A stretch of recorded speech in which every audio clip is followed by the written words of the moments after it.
How to see ping in Roblox servers. Hi guys, welcome back to our channel. So in this video, I'll show you how you can easily find Roblox servers and see their ping.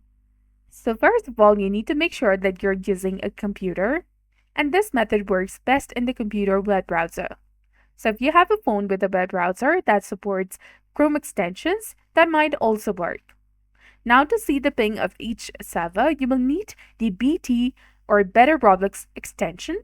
So simply go to Chrome Web Store, search for BT Roblox and install it on your browser. After it has been installed, go back, refresh the page, and then go back to the server list on the Roblox game page and refresh the page as well. Go to My Private Servers, select the server that you like, and then scroll all the way down and go to Other Servers option.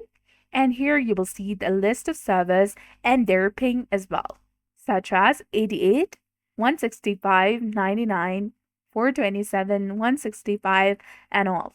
And now you can choose the server with the lowest ping or the one you prefer based on the player count and join instantly.